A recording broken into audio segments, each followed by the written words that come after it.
The country club lunch was Mom's idea. She'd insisted I come despite knowing I hated these gatherings. You need to network properly, she'd said on the phone. Meet people who can help you find a real career. I was 31 years old. I'd been building my sustainable fashion company for 6 years. But to Mom, if it wasn't a corner office at a Fortune 500 company, it wasn't real. I showed up in my usual uniform, vintage Levi's, a gray hoodie, white sneakers. Comfortable. Practical. The kind of outfit I wore in the studio when I was pattern cutting or working with fabric samples. Mom's face fell when she saw me at the entrance. That's what you're wearing? She glanced around the club's dining room, where women sat in Chanel suits and statement jewelry. Alexandra, this is a professional lunch. I'm comfortable. You look homeless. I didn't respond. I'd learned years ago that arguing with Mom about clothing was pointless. She valued brand names and price tags. I valued sustainability and craftsmanship. We'd never see eye to eye. Her friends were already at the table. Catherine Ashford, president of the Junior League. Diana Morrison, whose husband owned a chain of luxury car dealerships. Patricia Chin, a corporate lawyer. All of them in their mid-50s, all of them dressed in designer labels, all of them looking at me with barely concealed pity. This is my daughter Alexandra, Mom said as we approached. Her tone carried an apology. She's between opportunities right now. I run my own company, I corrected quietly. A clothing thing, Mom waved dismissively. She makes dresses in her apartment. I design sustainable fashion. We manufacture ethically in Portugal and Guatemala. Catherine smiled politely. How nice. A hobby business. It's not a hobby. Of course not, dear. Diana patted my hand. I'm sure it keeps you busy. But have you thought about what you'll do when you're ready for a real career? My husband's company is always looking for administrative assistants. I took a sip of water and said nothing. Mom launched into her usual narrative. Alexandra had such promise.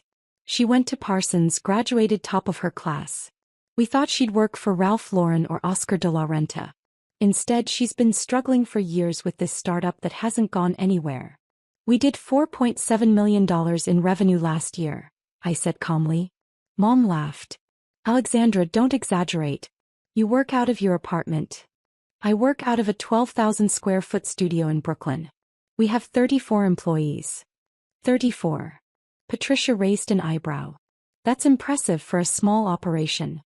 It's not sustainable, Mom interjected. She's burning through savings. I keep telling her to apply to real fashion houses. She could be an assistant buyer somewhere, maybe work her way up. I'd heard this speech before. Thanksgiving. At Christmas. At my cousin's wedding last summer. The narrative never changed. I was struggling, directionless, wasting my potential on a pipe dream. The truth was more complex.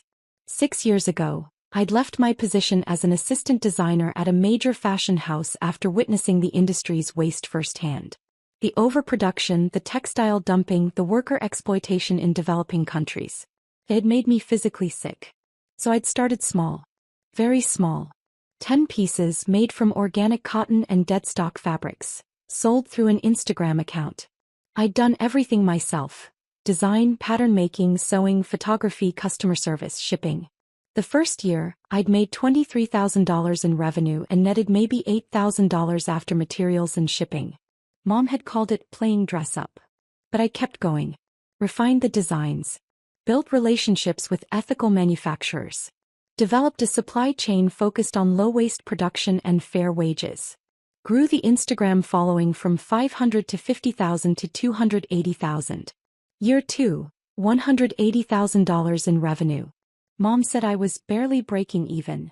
Year 3, $890,000. Mom said it was unsustainable growth. Year 4, $2.1 million.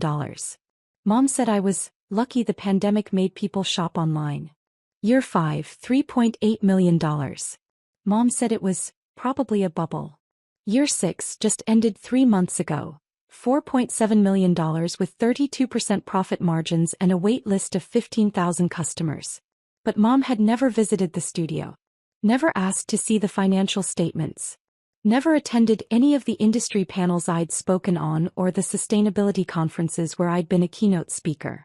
She decided 6 years ago that I was failing, and no amount of evidence would change her mind. The problem, Catherine was saying, is that young people today don't understand the value of stability. They want to be entrepreneurs without putting in the years at established companies first. Alexandra never learned patience, Mom agreed. She wanted success immediately. I'd been working 16-hour days for 6 years, but I didn't mention that. Diana leaned forward conspiratorially. My daughter went through a similar phase. She wanted to be a photographer. We finally convinced her to go to law school. She's much happier now with a stable career. That's what I keep telling Alexandra, Mom said. Get a stable job. Save money. Maybe in 10 years when you're financially secure, you can explore this clothing thing as a side project. I am financially secure. Mom laughed again, that tinkling dismissive sound. Darling, you work out of your apartment. I work out of a studio. A 12,000 square foot studio that I own. I bought the building last year. Silence. You bought a building? Patricia's eyebrows rose. In Brooklyn. It's a former textile factory. We use the ground floor and first floor for production and design. I'm renovating the upper floors into a showroom and event space. Mom's smile tightened. Alexandra, this fantasy is getting concerning. You can't just claim to own buildings. I'm not claiming. I own it. $2.3 million purchase price, 40% down payment, mortgage for the rest. Where would you even get? Mom stopped. You know what, this is exactly what I'm talking about. This compulsive lying about success. It's unhealthy. I set down my water glass carefully. I'm not lying. Then show us proof. Diana's tone was kind but skeptical. Surely if you'd actually purchased a building, you'd have documentation? I could have pulled out my phone.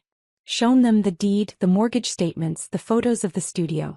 But I'd learned something over the years. People who'd decided you were failing didn't want to see evidence of success. They wanted to be right more than they wanted the truth. Believe what you want, I said quietly. See. Mom turned to her friends. She can't back it up because it's not real. I've been worried about her for years. This detachment from reality. Mrs. Ashford? A young woman approached the table, probably early 20s, dressed in business casual. I'm so sorry to interrupt, but I had to say, your daughter's work is incredible. I've been following her brand for 3 years. I'm wearing one of her pieces right now. She gestured to her blazer, a tailored design from our spring collection in organic wool. Retail price, $485. Mom blinked. You know Alexandra? Everyone in fashion knows Alexandra Ashford. She's revolutionizing sustainable design. I'm in the Parsons graduate program, and we study her supply chain model in our ethics course. That's nice, Mom said faintly. The young woman turned to me. I'm Emma. I've applied to intern with your company 3 times. I know the competition is intense, but I wanted you to know. Your work inspires me every day. Thank you, I said. Email me directly. Include your portfolio. We're always looking for people who care about the mission. Emma's face lit up. Really? Oh my God, thank you. She pulled out her phone, hands shaking slightly.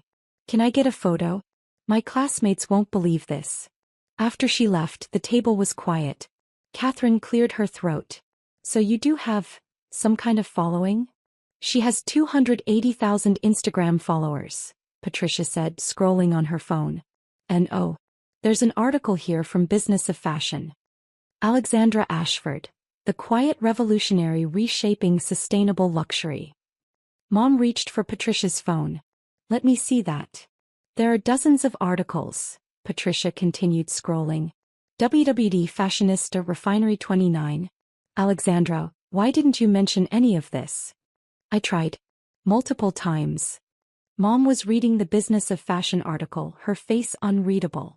This says your company is valued at $15 million. That was last year's estimate.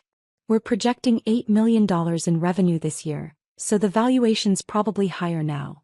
$8 million. Diana's voice rose. Dollars. Revenue, not profit. We'll net about $2.5 million after expenses and payroll. The table went silent again. Mom set down the phone. Alexandra, if this is true, why do you dress like that? He gestured at my hoodie. Because I value comfort over appearances. And because I spend my days in a studio working with fabrics and patterns. Designer suits aren't practical for that. But you could afford designer suits. I could. I choose not to. My clothes are ethically made, sustainable, and they reflect my values. That's more important to me than brand names. Catherine was still looking at her own phone. There's something here about Vogue. It says, she stopped, eyes widening. Oh my God. What? Mom leaned over. The new Vogue issue. The most powerful women in fashion cover. There's a preview on their website. Catherine turned her phone around. And there I was. The cover of Vogue. Professional photographer, professional styling, professional everything. The image showed me in my studio surrounded by fabric rolls and dress forms, wearing one of my own designs. A structured blazer in organic cotton over wide-leg trousers. My hair was pulled back, minimal makeup, looking directly at the camera with confidence. The headline, The New Guard, Women Rebuilding Fashion from the Ground Up. And in smaller text, Alexandra Ashford and the Sustainable Luxury Revolution. Mom's face had gone completely white. That's you, Diana whispered. On the cover of Vogue. One of 6 covers, I said quietly. They shot 6 different women for the issue. Mine is the sustainability-focused cover. You're on the cover of Vogue, Catherine repeated as if saying it again would make it make sense. The actual cover. The issue releases next week. The editorial team reached out 4 months ago. They've been working on the feature since January. Patricia was reading from her phone. The article is already posted online. It says you're one of the most influential designers under 40. It calls your business model, the future of ethical fashion. Mom hadn't moved. She was staring at Catherine's phone, at my image on the Vogue cover, as if it might disappear. Why didn't you tell me? She asked finally. I did. For months ago when Vogue first contacted me. You said I was being scammed and that Vogue would never feature a hobby business. I don't remember that. You also said the photo shoot was probably for some small online publication that was pretending to be Vogue. Silence. Mom, I've been trying to tell you about the company's success for 6 years. Every time you've dismissed it. You've called it a hobby, a phase, a pipe dream. You've told your friends I'm unemployed. You've offered to get me interviews for administrative assistant positions. You've never once asked to see the financial statements, visit the studio, or attend any of the industry events where I've spoken. But you never showed me proof. You never wanted to see proof. You decided I was failing and nothing I said mattered because you'd already made up your mind. Catherine set down her phone carefully. I think I need to apologize. We all do. We made assumptions. Based on Mom's narrative, I said. Which wasn't based on facts. It was based on what she wanted to believe about me. Mom's hands were shaking. I was trying to protect you. I've seen so many young people waste years on startups that fail. I didn't want you to be hurt. So instead of supporting me, you publicly humiliated me, told everyone I was directionless and unemployed, offered me administrative assistant jobs. I didn't know. Because you didn't ask. Because you saw the hoodie and the lack of designer labels and decided that meant I was struggling. You never considered that maybe I was succeeding on my own terms, in my own way. Diana's phone buzzed. She glanced at it, then looked at me with something like awe. Alexandra, I'm getting texts from friends. The Vogue cover is going viral on social media. Everyone's sharing it. Patricia was scrolling rapidly. The article is beautiful. It talks about your supply chain, your commitment to fair wages, your innovative approach to luxury sustainability. There are photos of your studio, your team, the manufacturing facilities in Portugal. And there's a quote here, Catherine added, reading from her phone. My mother thought I was failing because I chose purpose over prestige. I built a multimillion-dollar company while she told people I was unemployed. Success doesn't always look the way people expect it to. Mom closed her eyes. You said that? To Vogue. I was asked about obstacles I'd faced. Family doubt was a big one. You made me sound like a villain. I told the truth. You've spent 6 years treating me like a failure. That's not villainous. It's just sad. The table had gone completely quiet. Women at nearby tables were starting to notice the commotion, phones coming out, people pointing. Is that Alexandra Ashford? Someone whispered loudly. From the Vogue cover? Oh my God, it is. Two women approached tentatively. We're so sorry to interrupt, but we had to say, we love your brand. We've been customers for 3 years. Can we get a photo? I stood up, smiled for the photos, thanked them graciously. They asked about the new collection, about the Vogue feature, about the sustainability initiatives. I answered their questions with the same patience I used with every customer, every interview, every interaction. When they left, I sat back down. Mom was crying silently, mascara running. I'm sorry, she whispered. I'm so sorry. I didn't know. I should have listened. I should have believed you. You should have respected me enough to take me seriously. To ask questions instead of making assumptions. To support me even when my path didn't look like yours. You're right. You're absolutely right. She reached for my hand. I let her take it but didn't squeeze back. How do I fix this? I don't know if you can. Alexandra, please. I'm your mother. I love you. I made a terrible mistake, but I love you. You love the version of me on the Vogue cover. The version that external validation has confirmed is successful. But you didn't love me 6 months ago when I was doing the exact same work. That's not true. Isn't it? 6 months ago you were telling people I was unemployed. Today you want to fix things because Vogue confirmed I'm legitimate. Your love is conditional on external approval. Catherine and Diana were looking uncomfortable, clearly wishing they were anywhere else. Patricia had the grace to look ashamed.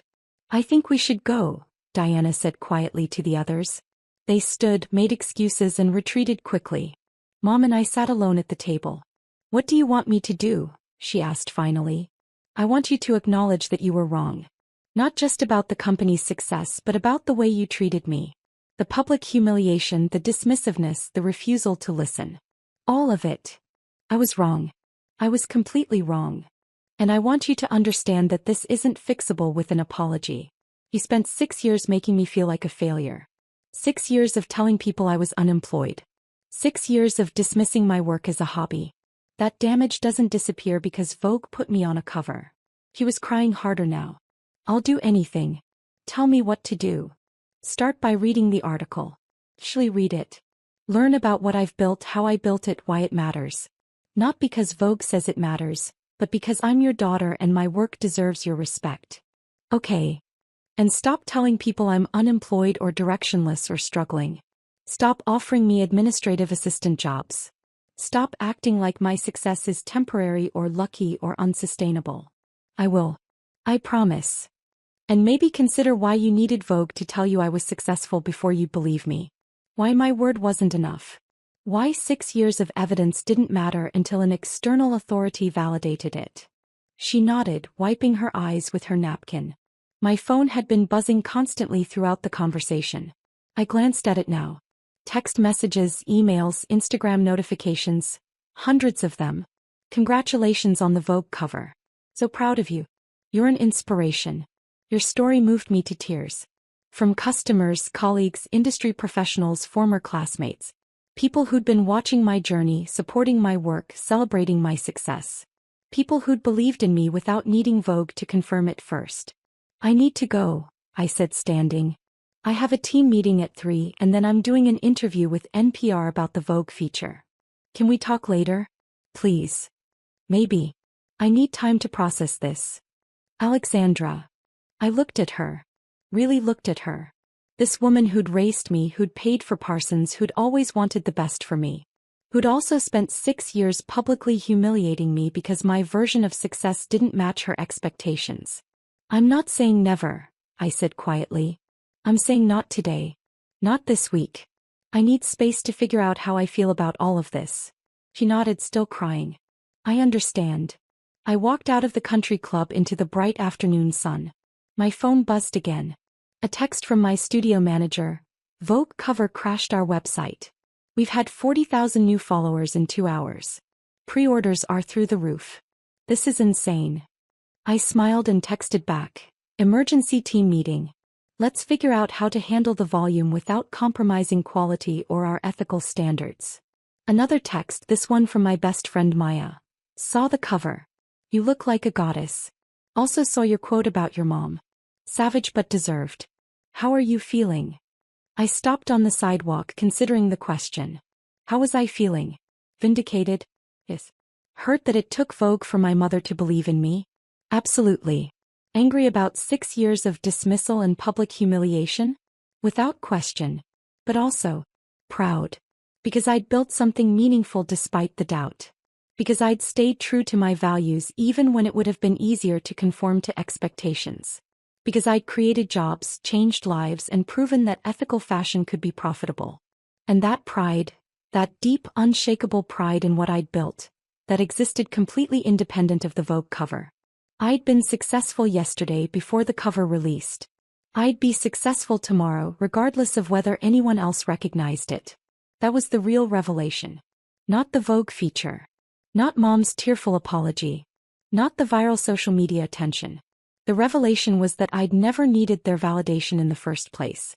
I texted Maya back, feeling powerful. Feeling vindicated. Feeling ready to hire your ass if you're finally willing to quit that corporate job and join me. Her response came immediately. I'll have my resignation letter in tomorrow. When do I start? I laughed out loud on the sidewalk, drawing looks from passers-by. My phone rang. Unknown number. I answered. Alexandra Ashford? Speaking.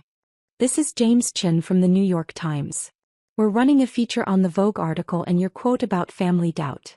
We'd love to interview you about building a business without traditional support. Do you have time this week?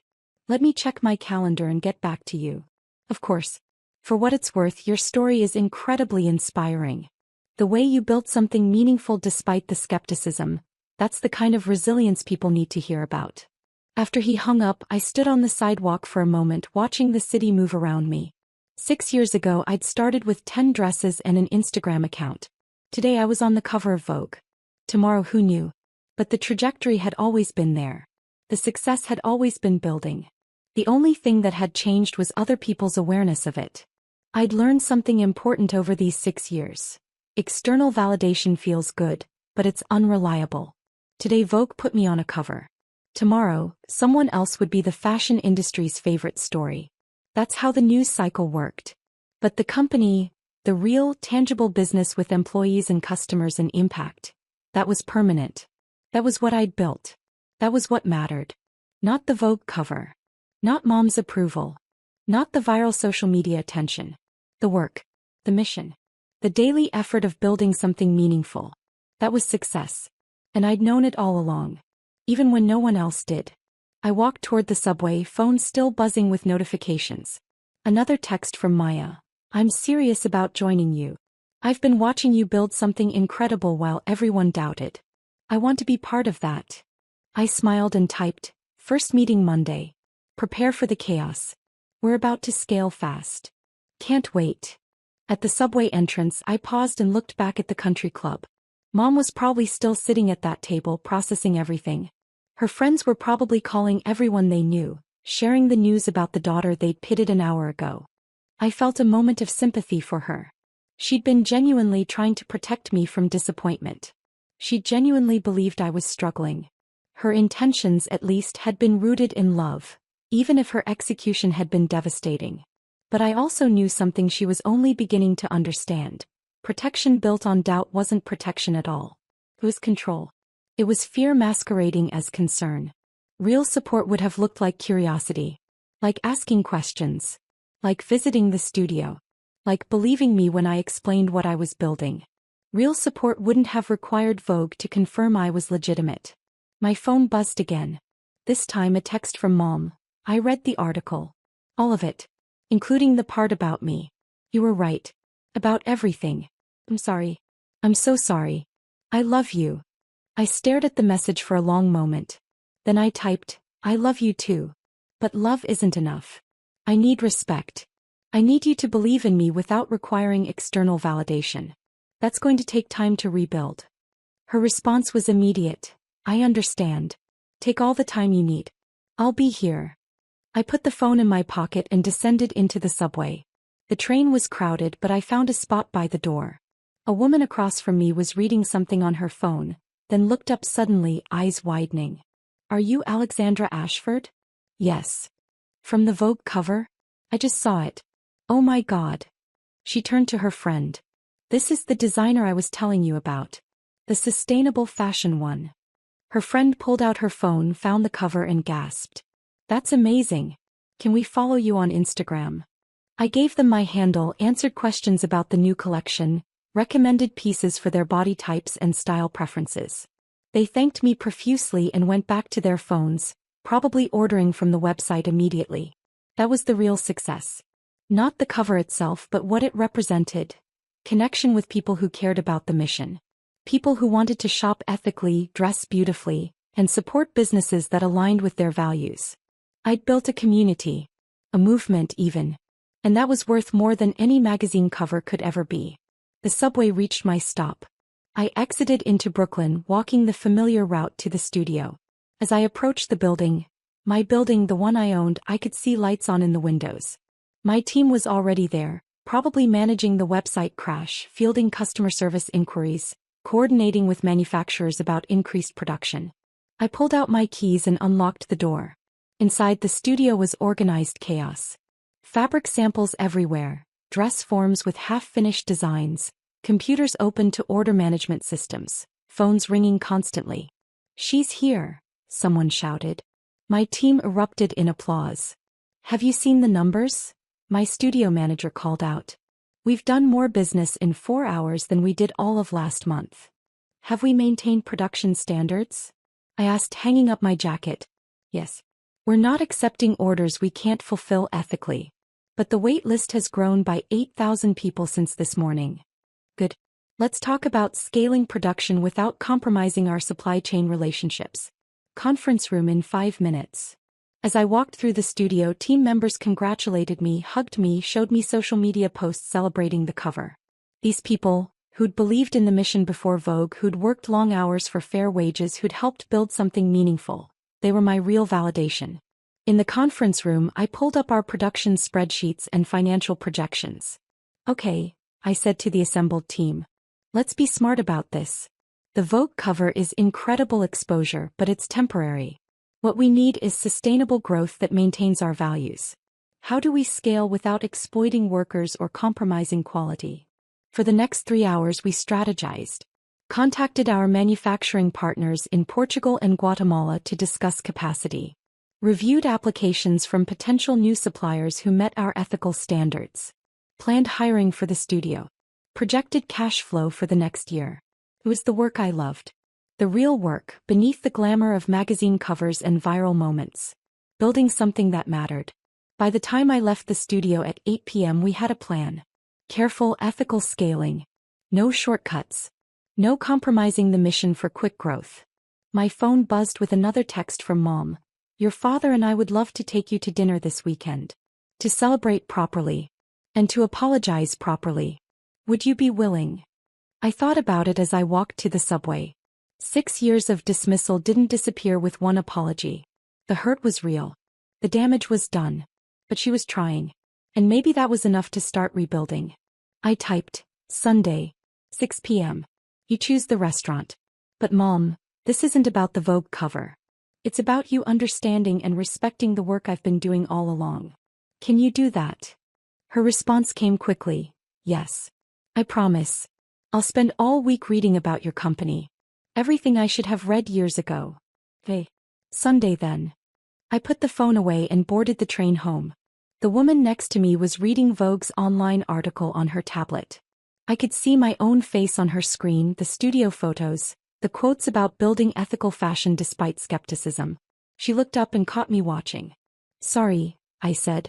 That's just strange to see. He glanced at the screen, then at me, then back at the screen. Wait. Are you? Oh my God. You're her. You're Alexandra Ashford. Yes. This article is incredible. I've been reading your story. The part about your family doubting you, that really resonated. I'm starting my own business and my parents think I'm crazy. Are you passionate about it? Completely. Then trust yourself. External validation will come eventually, but it won't mean as much as you think. The real validation comes from building something you believe in. She nodded slowly. Thank you. I needed to hear that. The train reached my stop. I stood to leave and the woman touched my arm. For what it's worth, she said, you're right about the external validation. But it must feel good to prove them all wrong. I smiled. It does. But I already knew I was right. The Vogue cover just made it public. I exited the train and walked to my apartment. A modest one-bedroom in Brooklyn that I'd kept even after the company became profitable. I could have afforded something bigger, fancier. But I liked the simplicity. The reminder of where I'd started.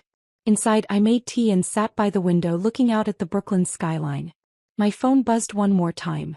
A text from my former professor at Parsons. Saw the Vogue cover. Always knew you'd change the industry. Proud of you, Alexandra. You stayed true to your vision even when it was hard. That's real success. I set the phone down and sipped my tea. Tomorrow the work would continue. More orders to fulfill, more strategic decisions, more building. The Vogue cover would fade from the news cycle. The viral moment would pass. The attention would move elsewhere. But the company, the real, tangible business built on ethics and craftsmanship and purpose, that would remain. And that was what mattered. Not Mom's validation.